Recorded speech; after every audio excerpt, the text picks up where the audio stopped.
everyone. My name is David Meltzer, and it's a pleasure to welcome you to this webinar, which will cover the impact of the COVID-19 pandemic on WRC-23 and spectrum-related matters.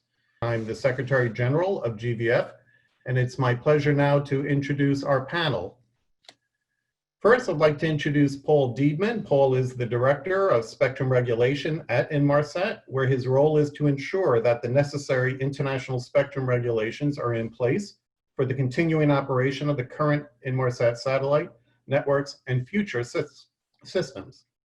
Paul joined Inmarsat in 2000, and it says here in his official bio, he's participated in all of the ITU World Radiocommunication Conferences since 1997. Next, I'll introduce Muhanad Jawad. Muhanad is the Senior Manager for Spectrum Strategy at Intelsat, and he is responsible for assisting Intelsat's strategic long-term spectrum position in the marketplace. In addition, Muhanad is responsible for managing efforts from Europe, Middle East, and Africa that protect, optimize, and leverage the company's spectrum assets. Muhanad has over 10 years of experience within the satellite industry.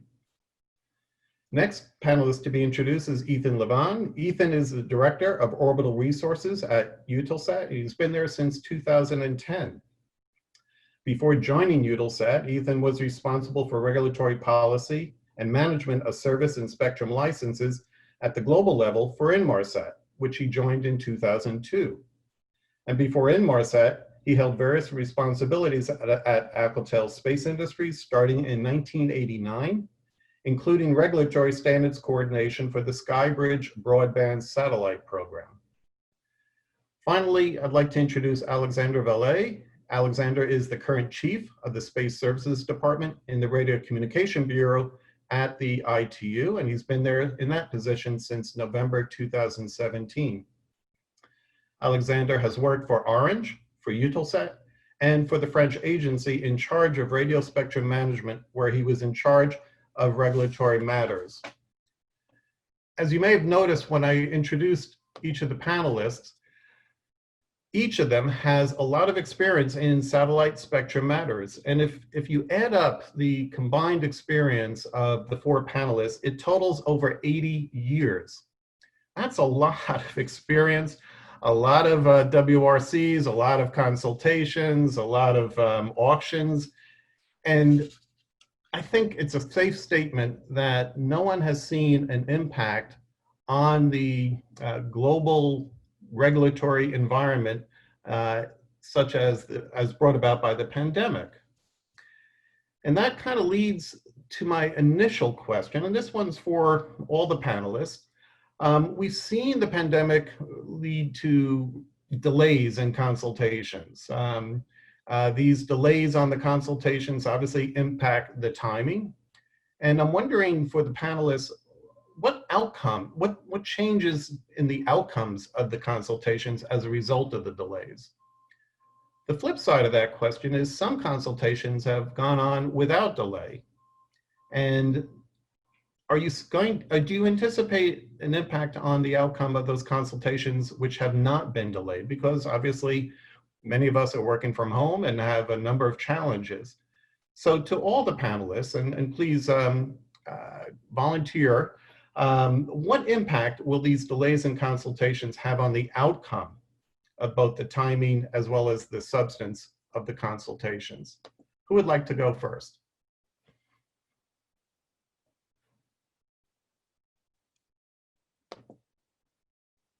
I can start. Maybe I won't actually answer the question, but what I'd like to do is say what the concerns might be. And the only concern I would see, I'm not sure how much the consultation will be affected by a few months delay. What I would be concerned about is using the pandemic as a way of bypassing a consultation and use that bypassing as a kind of pretext under the state of emergency or whatever you might want to call it to make what might be a hasty decision without full consultation, without full due diligence. It's something I think we'll talk about a lot more later, so I'll just leave it at that for now. Thank you.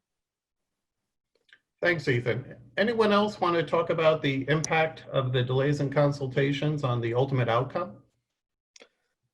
Well, maybe I can say something, David. I think actually, when the pandemic first broke, we did see some consultations were put on hold, were kind of frozen, at least with Ofcom in the UK. But actually they've sort of come back on track now. So those are open, and I think those are proceeding in the right way and proceeding as normal. And actually, I think one of the things that it's actually not been so impacted by the pandemic is our ability to examine and respond to consultations. So we work obviously with GVF and other trade associations to respond to public consultations. And in fact, our processes have been able to continue pretty much unaffected. So at least the consultations which are ongoing, my feeling is there probably won't be any significant impact on the outcome of those. Yeah, as Ethan said, yeah, maybe there is a concern that maybe issues which we might have expected to see some consultation are not going out for public consultation. And yeah, I know there are a couple that were planned in the UK which haven't come about yet. I think that's probably simply a case of they're being delayed, so may result in some delay to the outcome. I don't believe it'll actually have this change the result that would otherwise have been the case. So my feeling is overall, so long as the regulators are still producing the consultations, even if they're been delayed a bit, I don't think they'll have a big impact on the outcome. Great, thank you, Paul. Yeah, David, just maybe one point to add as well. I echo the statement made by Ethan and Paul. I think it's also an opportunity for the satellite industry in some of the consultations, what we're seeing, to introduce the resiliency and the benefit of our technology. So we've actually seen a number of consultations that have been taking place from I would say from February, March, up to now as well, where we've inserted the element of how satellite is actually providing a lot of resiliencies and the need for the satellite technology to continue to have that regulatory certainty. So in a way, it's been an opportunity for us to introduce that element, which every now and then we sort of need to remind regulators who are introducing these consultations. So from that point, it's been an opportunity, I would say. Thanks, and that's a really good point to make, that you've used this as an opportunity to promote the industry. Related to the issue of delays in consultations are the potential for delays in auctions. Certainly a lot of attention has been paid to the currently scheduled and not yet delayed, and hopefully not delayed, December auction around C-band spectrum in the United States. But there are auctions really occurring around the world in various frequencies. And my question, and if it's okay, Muhanad, let me put this to you. What impact, if any, are you going to see on the delays in auctions? Yeah, thanks, David. I think you're right about the US process. I believe the US telecom carriers are on course to meet the 5G rollout, despite the coronavirus pandemic. The outbreak, however, when it comes to Europe, has led to some delays that we're seeing in terms of spectrum auctions in countries such as Austria, Portugal, Spain, I believe France, and the Czech Republic. In many of these countries, the bands that were meant to be up for auctions are the 700 megahertz, the 2100, the 1500, and in particular in France, I believe the regulator ARCEP has also put on hold the spectrum for the 3.4 to 3. Or at least within that range, 3.4, 3.8 frequencies, which were originally scheduled for April. The same for the Czech Republic. I think in the 3.5 gigahertz, they've pushed back to the middle of 2020. So that's going to affect the rollout plans of mobile operators. So it seems that there might be more postponements, I think, in the coming weeks. Although countries which had auction plans beyond, I would say, June 2020, maybe will sit tight for now and see how these things will progress. Moving away from Europe, we have seen some regulators in Africa, in particular South Africa. The regulator there, ICASA, has decided to make IMT spectrum bands available, although on a temporary assignment, and some of them are within the 3.5 gigahertz range. So we're engaging with the regulator to ensure that whatever temporary assignments are made are not used as a pretext for rollout of spectrum without proper consultations. And I believe ICASA has put out some criteria and conditions stipulated in their law for releasing the spectrum. So we want to make sure that this release of spectrum does not occur in a way which is not taking the incumbent stakeholders' views into account, particularly from the satellite industry. And on a side note, I believe that this outbreak of coronavirus in 2020 is having a significant impact on the production and the supply chain of mobile handsets globally. So during the coming years, probably telecom sectors to various degrees is likely to experience a downturn in mobile device production, particularly from China, where it might be difficult for network operators to manage the work overflow when maintaining and upgrading their existing infrastructure. So overall progress towards 5G may be postponed or slowed down to some degree in some countries. So that's probably an implications that regulators are already taken into account. Thanks, Muhanad. Paul, any thoughts on this point, the impact of delays in auctions?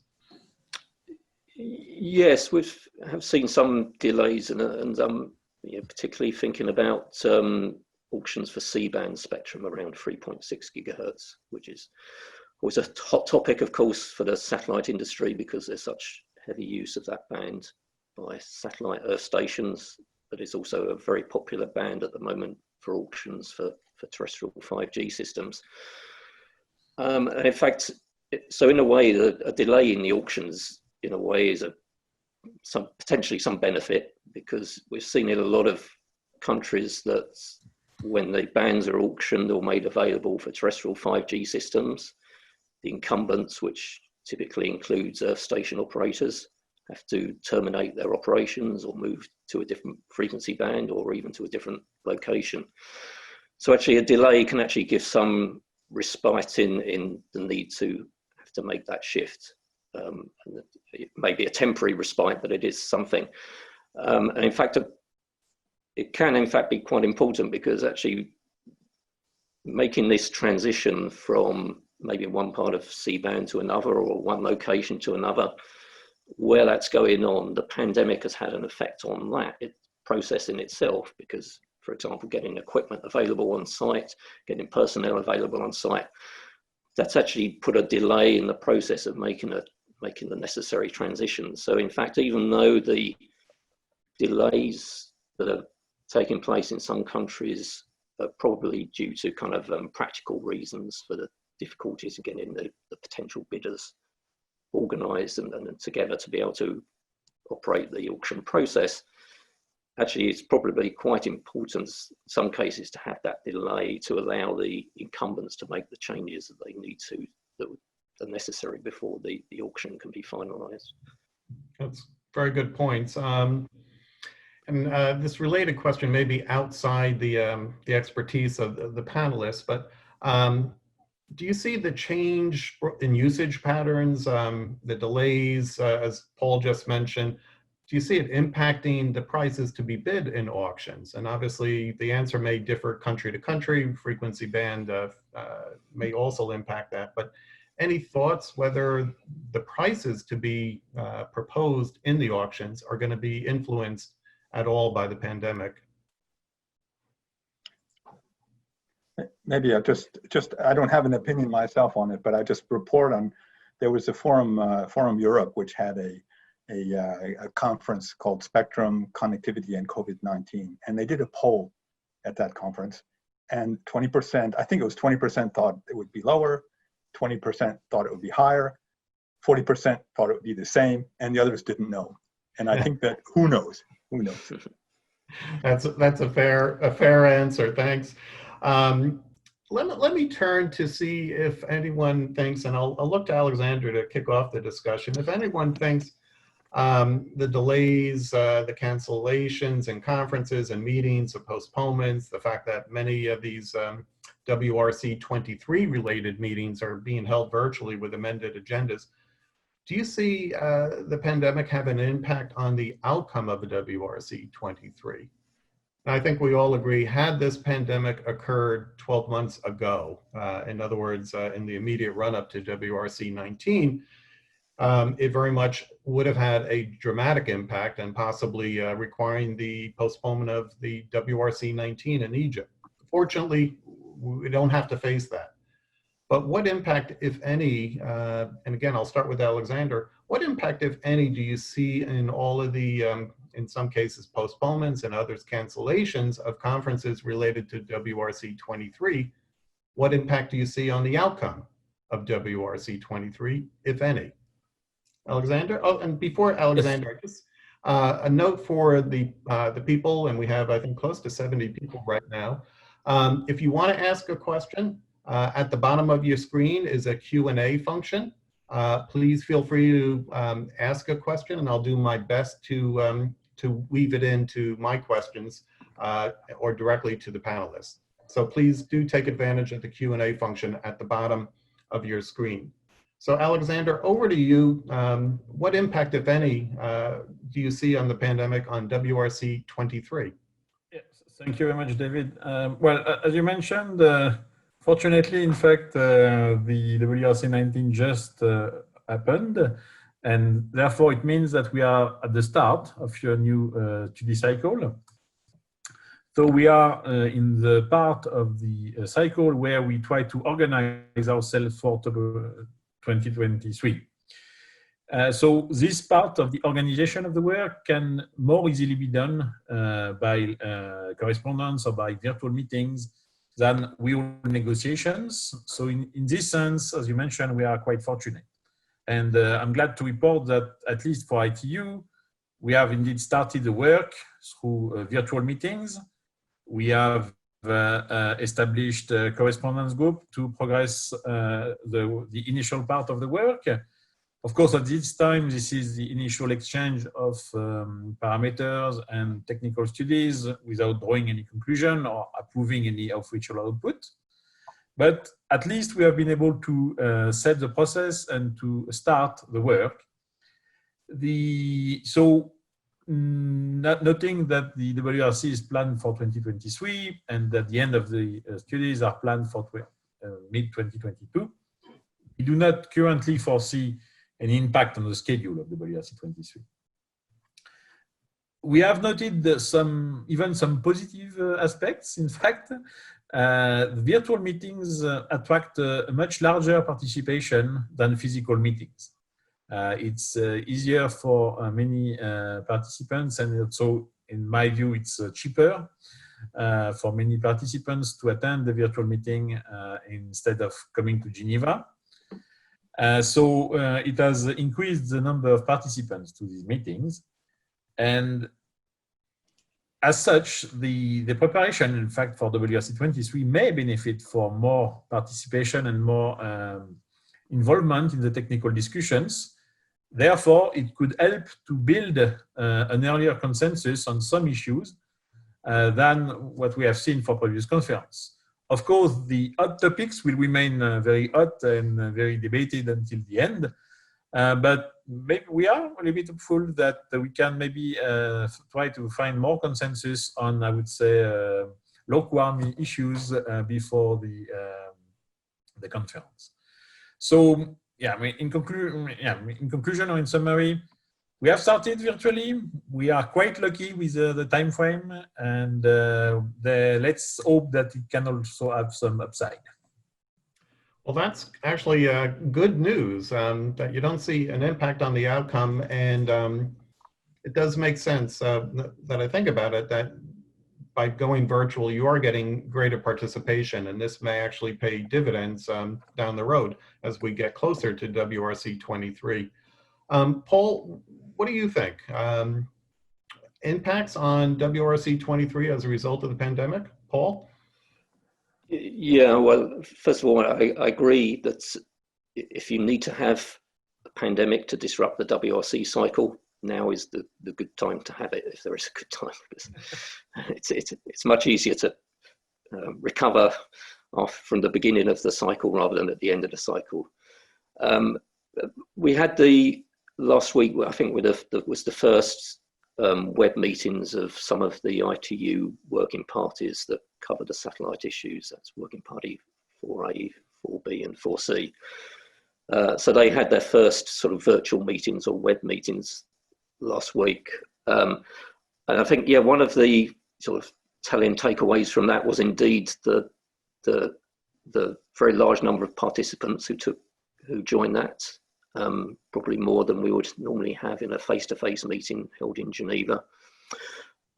Which, yeah, in a way, it's a good thing. Also, it really does, I think, slow the process when you're operating on a web meeting. That, you know, the conversation has to be one person at a time, and there's always a pause between interventions, and it really does slow down the process.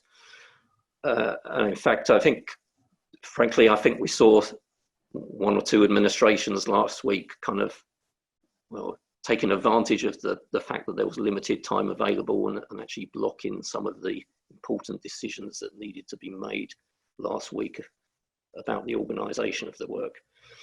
So even though you might think organisation of the work would be fairly uncontroversial, it did provoke some sort of fairly hot discussion and it didn't reach a conclusion on some of the decisions that satisfied everybody.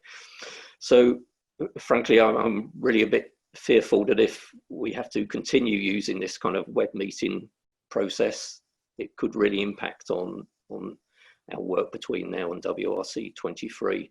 So I certainly very much hope that you know, we get back to our normal process, which normally means coming together in Geneva as quickly as possible. I know there are some plans. The schedule still has face-to-face meetings taking place around October, I think, at the end of the year. But yeah, so I'm very much hoping that we can get back to normal and have that process get back on track, because I really do fear that if we don't, it really will start to have a more significant impact as we go forward. Thanks. Thanks, Paul. So obviously some words of concern. We have our first question, and I think it really asks all of our panelists to put on a bit of a crystal ball. The question comes from Andrei Krilovich, and in talking about WRC-23, CLKA satellite bands are in danger from MNOs, with some portions of those frequency bands being given to the mobile industry. And Andre's question is, what to wait from WRC-23? What other bands may be affected? V-band, Q-band, is KU-band safe? So open question for all of our panelists. From Andre, what bands do you see at risk in WRC-23? Well, David, maybe I can start.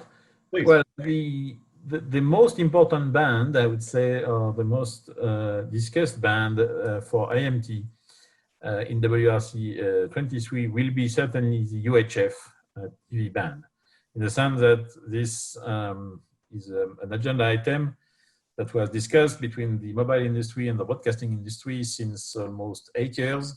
And now it comes to the time of deciding what to do with this band. As you may know, this band is quite important for the broadcasting industry, because this is one of the core bands for TV terrestrial broadcasting. On the other hand, this is also an ideal band for mobile coverage, and therefore it could have a lot of benefit for improving the coverage of mobile networks. So I would say, fortunately for the satellite industry, I think the main hot topic of discussion in IMT during WRC-23 will be between the mobile industry and the broadcasting industry for this UHF band. Of course, however, there are some parts of C-band that are still on the agenda of WRC-23 for the possible identification by IMT. But to answer also to the question, KU band is not on the agenda. at all, at least for direct mobile allocation. And so I think the concern for the satellite industry will probably be still in the parts of C-band that are targeted for mobile applications. Thank you very much, Alexander. Any of the other panelists have thoughts in response to Andre's question? Maybe I can follow up with the statement from Alexander. As you know, Intelsat is one of the largest, if not the largest, user of C-band globally. So we're seeing this continuation debate, WRC after WRC, about C-band. I think at some degree the regulators have recognized that there is plenty of spectrum available for IMT, and I see there's more a need to justify more spectrum from the IMT side that's happening now. I was a bit interested in what happened at the last conference. In particular, obviously, we're here in Region 1, and we have a lot of focus on activities that happen in this region. And in the sub-regions, in particular in Africa, where C-band is heavily used, providing critical services from aviation to broadcasting and anything in between, we're seeing that the regulators are taking a more of an active stance to actually protect the usage of that band, while at the same time making sure that there's a balance between you know, spectrum auction for IMT that's already been harmonized for IMT to be licensed before they can take any more progress or more spectrum debate for IMT going forward. So I think that's a positive thing, and we expect that the next WRC there's going to be a lot of debate on C-band for sure. But I would say that maybe I'm optimistic, but I think regulators, especially in this region, are making sure that any more spectrum needs to be justified before they can actually consider it. Thanks, Muhanad. Any other comments from the panelists on this question? We've received another question that I'll ask of Alexander. It's directed to, but any other comments to the first question?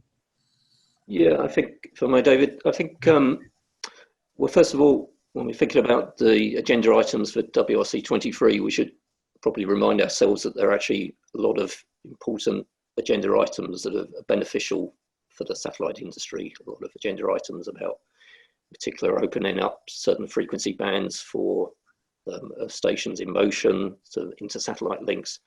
So in fact, there's a lot to look forward to and be positive about on the agenda for WRC-23. And yeah, on the kind of the negative side, yeah, C-band is at risk again, and it always seems that C-band is at risk. And I think maybe the issue that maybe Andre was thinking about was there is sort of one curious agenda item, which is I think 9.1.c, which is about the possibility of IMT in bands which are allocated to the fixed service, and it's a very broad agenda item, and it's I guess a slightly unusual one, and this is something which, yeah, does cause some concern amongst us in that this could be the opening of a door into potentially almost any frequency band which is used by satellite services. So I don't think anything dramatic will happen at this conference, but it could be an indication of a dangerous direction. So you can be sure that me and other colleagues in this field are going to be looking at that very closely. Very much so. Thanks, Paul. So the question for Alexandra, and I don't know if you'll be able to answer it, but the question that comes from an anonymous attendee. Do you expect more stringent rules with regard to Article 4.4 filings being discussed as part of WRC-23? The question is also asking for your view on the increasing interest of using IMT bands via satellite in coordination with terrestrial players. So, Alexander, any views on this question? So maybe I will start with a brief explanation for all the attendees of what is an Article 4.4 filing. Thank you. In fact, Article 4.4 is a part of the radio regulations that allow administrations to depart from the international allocations, provided that they accept to not create interference and to not request protection. So this is generally used for prototypes or for technological demonstrations, because the drawback of these filings is that it does not really give you any legal certainty if you want to become a commercial operator based on this filing. But I recognize that it is quite useful and quite used for technical demonstrations or prototypes. I do not really expect more stringent rules in general with regard to Article 4.4. I think this article is a very strong and basic principle of the radio regulations. I think it will stay as it is. However, we always have to be cautious about the proliferation of such filings in specific bands. Let's imagine that there is currently a concern, for example, from the amateur satellite community. As you know, there are some bands identified for amateur satellites, and most of these bands are used by universities. We see an increase of the use of these bands by satellites that are not amateurs, and therefore that file under 4.4. This creates a potential problem about the availability of spectrum for universities. And of course, if it creates this problem, then it is likely that it will be raised to a WRC to make sure that universities can continue to have access to their small part of spectrum so that they can continue to develop their project. This, in my view, would also be beneficial for the entire satellite community, because very often these projects from universities are a good test bed to future projects. So, of course, if there is a proliferation in this kind of band, there may be something, but up to now, no, we have not seen anything. Concerning the second question, the increased interest of using IMT bands via satellite. This is true, but this is, I would say, if I may, too much an interest from the satellite industry and not enough from the terrestrial players yet. So up to now, this discussion has always failed, I would say, in ITU, because it was not mature enough in the sense that it was felt by the terrestrial players as a means to lose spectrum to satellite. And this is true that there is a lot of projects looking at the possible way to use the same bands, both via satellite and terrestrial networks. But up to now, it was never mature enough to be understood by both sides of the arguments as mutually beneficial. And in my view, as long as there is not kind of clear demonstration in the field that it can be mutually beneficial, the division will remain. Thank you. Thank you. Let me turn to the next question. And we've talked a little earlier about the impact the pandemic has had on usage patterns. And obviously, many of us today are working from home. And also, there's been a lot written about the decreased usage for aeronautical and maritime services delivered by satellite. Question for the panel is, what impact in these changes in usage patterns do you foresee in the competition for spectrum and the resulting decisions from the regulatory bodies? So with the change in usage patterns, do you see impacts on the competition for spectrum? Is some spectrum becoming more attractive or less attractive? And how is this going to impact decisions ultimately from regulatory bodies? Ethan, do you want to take that initially? Yeah, I can start with that. I guess, well, for the first part of the question, definitely the change of increased work from home will be a change for the better. The crisis, I'm speaking, of course, from the satellite perspective, but I think it also applies for the entire telecommunications ecosystem. The crisis has shown the absolute importance of connectivity. People who are not connected cannot really cope and cannot continue to participate in society when they're confined. And satellite is uniquely situated to provide connectivity that in places where other services are, they're maybe not capable, or maybe simply not very well suited. I'm talking about rural, of course, aero and ocean regions, which we've mentioned, and disaster relief, emergency backup, and then the list goes on. So I think all of this makes it easier for the telecommunications community as a whole to appreciate the arguments in favor of a balanced, let's say, allocation or attribution of spectrum across all services and all industries, which is for the overall benefit of the planet's citizens, whether they live in cities or wherever. And this would mean that we're looking at a better possibility of a balanced approach to optimizing the use of spectrum, so that all services can develop to their potential. And this is regardless of whether they're satellite or terrestrial or whatever they might be, and this for the common good. So the regulatory bodies can look we can hopefully participate in having the regulatory bodies look carefully at the decisions they have to make, and to avoid unnecessary unbalances. Let's say an example is where you provide a marginal advantage to one industry at the expense of the very survival of another. And so I think we need to look at the bigger picture, and that's one area where we can benefit from the importance, again, that this crisis has emphasizes for the role of satellite. Now, you also looked at the decrease in aeronautical and maritime. So what impact will that have? Well, of course, the overall looking at the question, the impact from working at home is probably here to stay. Obviously, working from home and connectivity for remote connectivity is not necessarily going to continue at the same level of confinement. But I think a lot of people have learned that there is a need for increased complementary services to connect everyone. Aero and maritime, okay, yes, definitely. There's a decrease in the spectrum needs for connectivity in both aero and maritime, but by all accounts, and everyone believes that this is going to be a temporary slowdown.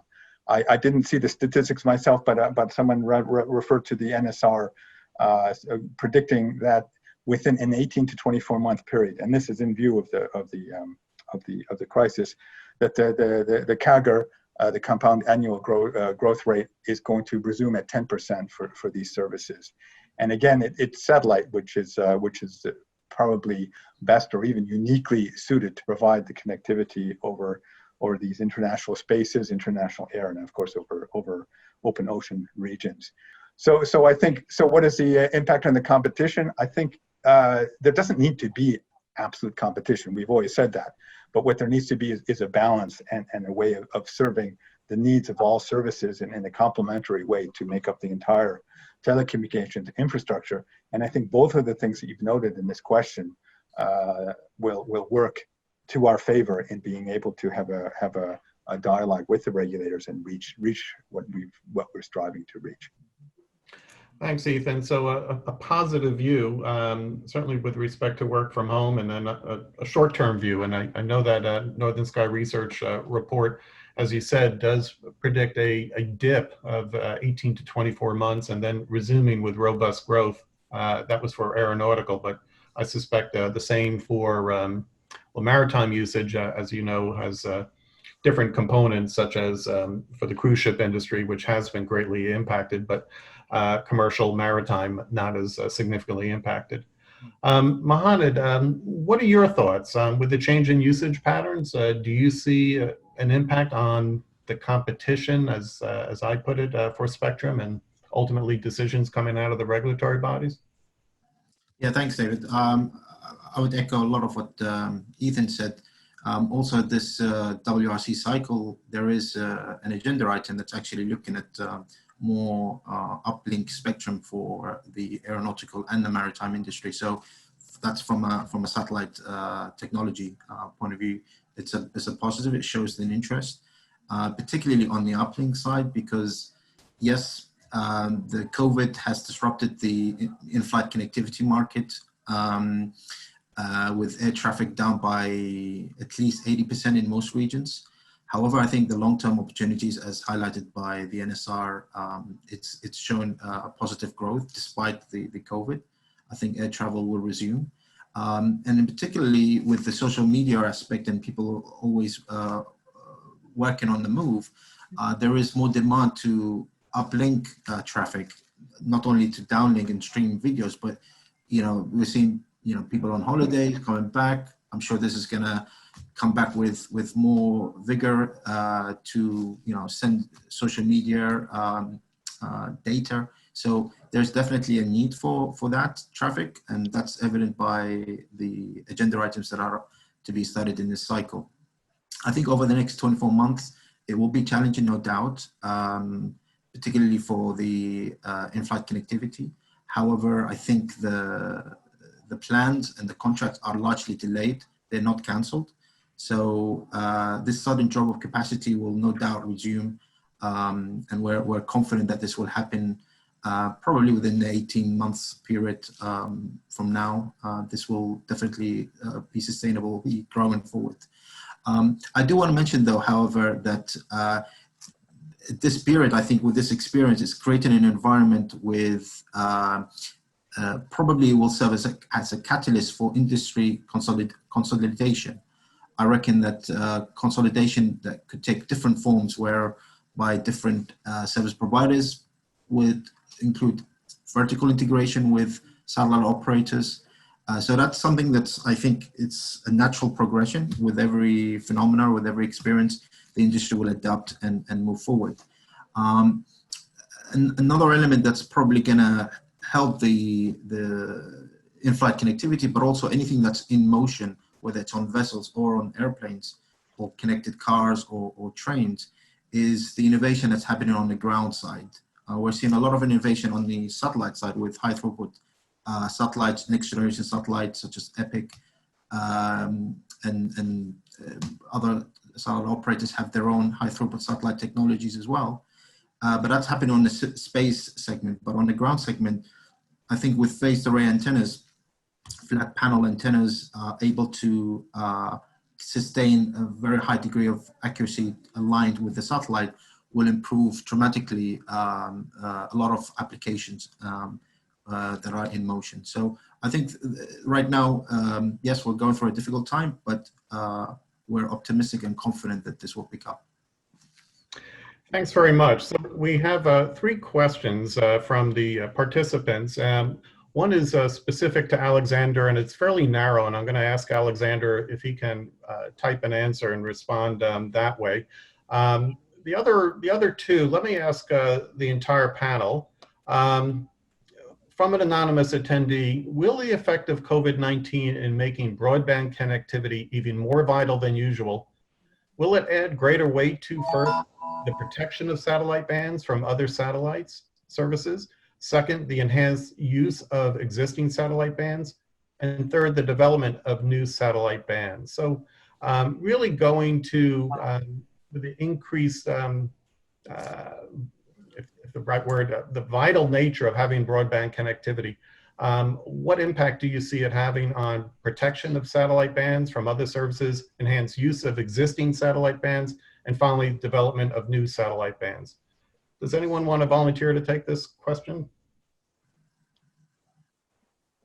I think I was just saying exactly yes to all 3 in my last intervention. Yes, I think it's exactly a great question.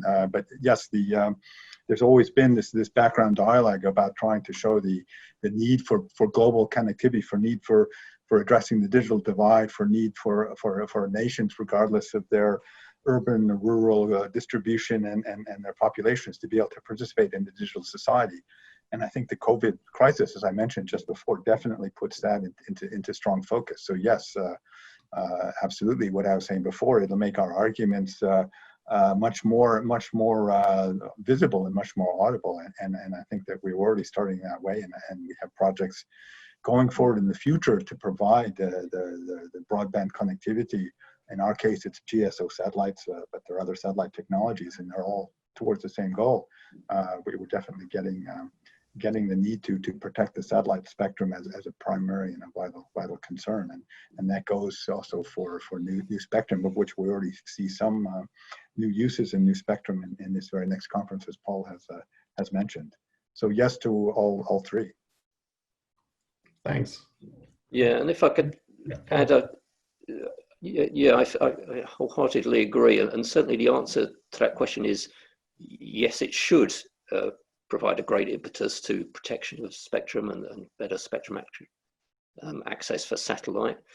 I mean, of course, and this is really all driven by what's been demonstrated by this pandemic is the massive importance of internet connectivity. And of course, most of us are working from home, and I know from my experience at home and several other in my household are working from home, the time between the Wi-Fi going down and somebody shouting about it in my house, it could be measured in seconds. And it's just so extraordinarily vital, more than any other utilities maybe that we have in the house, to have really reliable internet connectivity. So for sure, this has highlighted the importance of having good connectivity to the home. In remote areas with no satellite, it has the most important part of that story. And it's also highlighted the extraordinary importance of having a reliable internet connectivity, which of course for us in Europe is not such a challenge. We kind of pretty much used to a very reliable internet connectivity, but in other parts of the world, satellite again has a really important role to play in providing robust connectivity where, for example, terrestrial services are not so reliable. So to provide that backup, satellite has a really important story to tell. So for sure, there are positive stories that should come out from this pandemic in terms of the role of satellite. And I think it's up to us in the satellite industry to make sure that these stories do get told, and that regulators are well aware of this, because sometimes there is a danger that all the focus is on 5G and terrestrial systems, and the role of satellite sometimes is in danger of getting overlooked. So it's very important that all of us in the satellite industry sort of take the opportunity to highlight this positive story.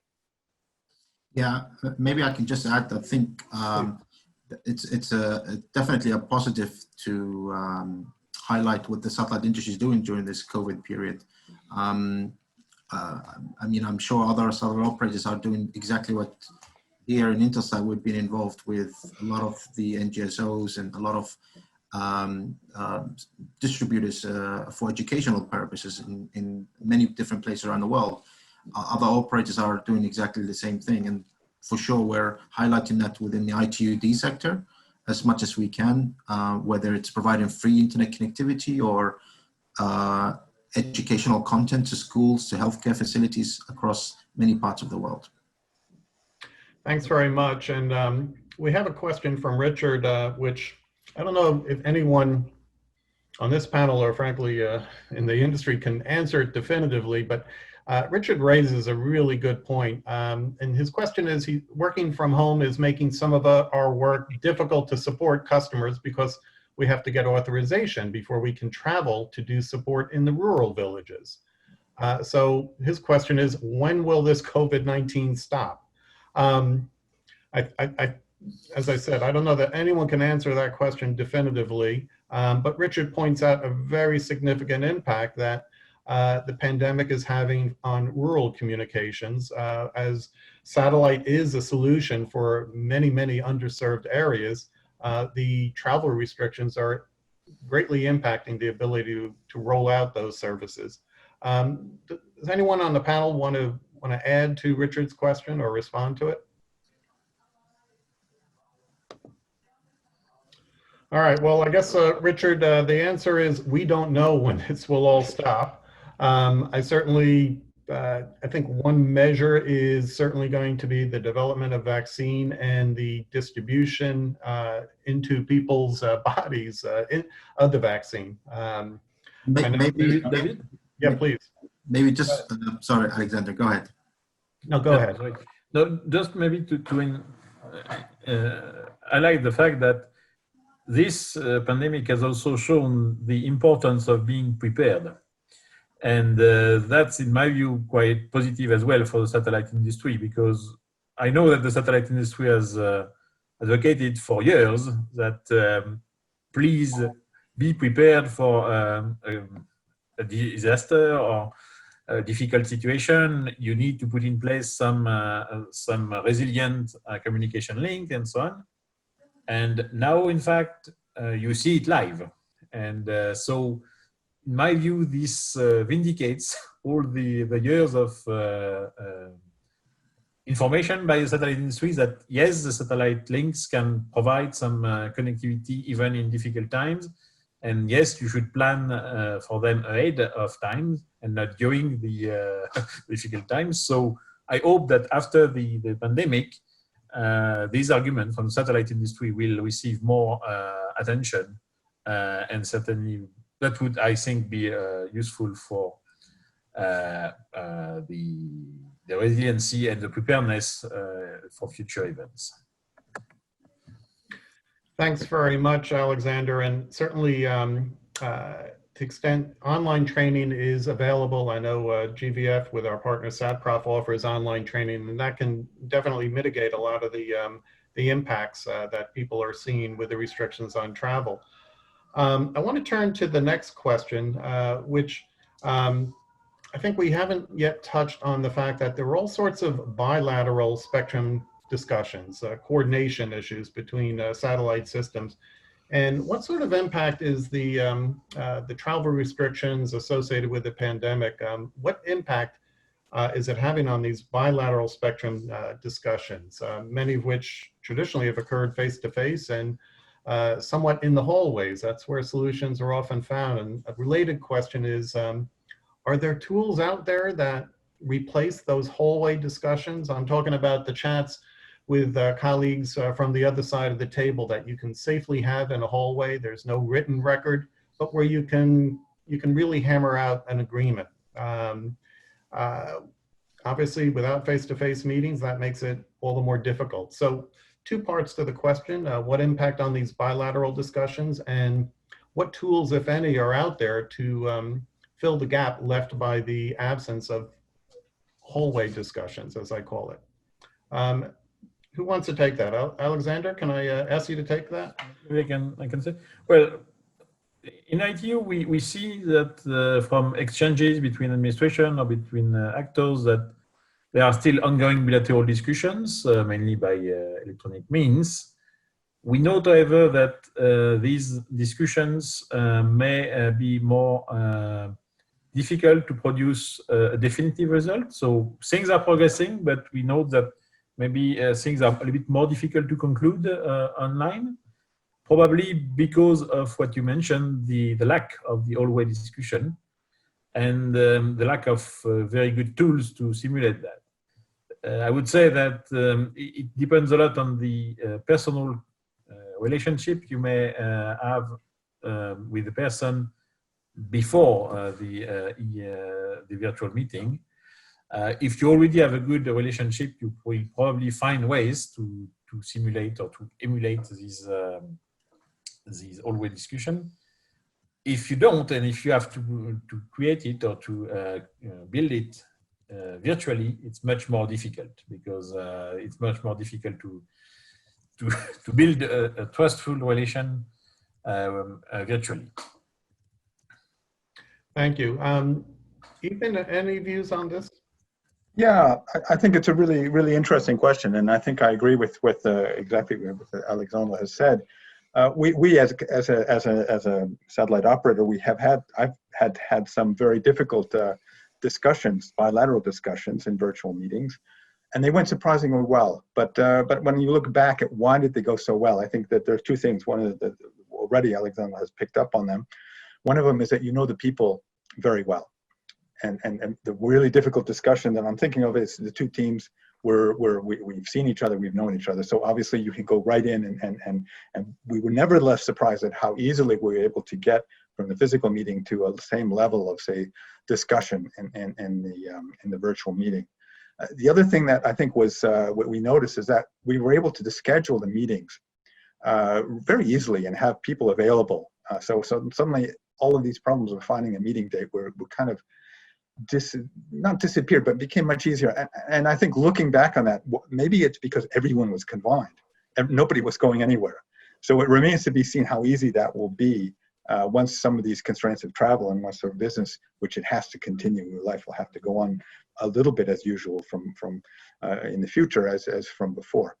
On the question of coming to conclusions, I think that if you really have the goal that you need to come to a conclusion, yes, you can come to a conclusion with either a virtual or physical meeting.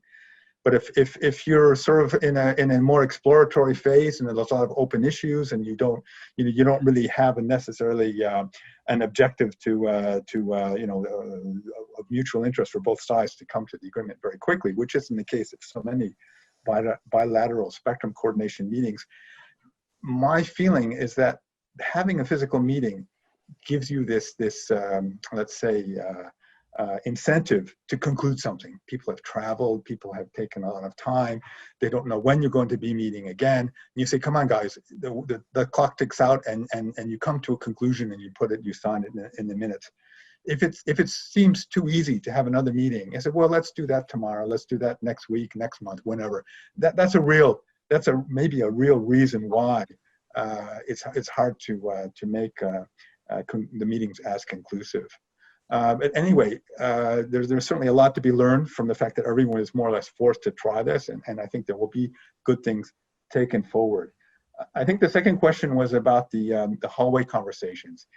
I don't think it's as much of an issue, although there's some issue when you have just bilateral. I think it's really important in the multilateral meetings, such as the ITU Working Party, where the really complex subjects, the really controversial subjects, and often these are also the most important subjects, are decided in not just hallway discussions, but also these huddles where you have a group of various rings of people in this sort of like very codified but not really written down, let's say, procedures of people discussing and talking in the breaks or after or before the meetings. I don't see how we're going to, I don't know if that's the best way of resolving subjects, but that's going to be a real challenge to recreate. I haven't seen any tools that can recreate the famous ITU huddle. And in general, for hallway discussions and so on, if you know the people well, you'll do it with WhatsApp, with Viber, whichever platform you have, or with the tools which are the platform tools which are becoming extremely well done and very high performance tools. But if you don't know, again, if you don't know the person, and it's a very delicate subject, if there's a political nature, you're representing an administration, they're representing administrations, you don't know who's listening, you haven't talked to them before, you don't know whether it's going to be off the record or what it really means to be off the record. Right. I think it's going to be very difficult. It's going to be very difficult simply from a human nature standpoint to really be able to reproduce that. So there's a lot of good things coming up from the high performance tools, which we've seen in conferences and ITU meetings, but there's still a lot of things which I think you still were going to need the physical or personal face-to-face meetings. Thank you, Ethan. And that brings us right to the top of the hour and the conclusion of this webinar. I want to first of all apologize. We do have some questions that we don't have time to get to, but very much appreciate. We've had a lot of questions from the participants. At the same time, I also want to thank the four panelists. Certainly Paul and Muhanad, Alexandra, and Ethan have all given really interesting and I think frontline perspectives on the impact of the COVID-19 pandemic.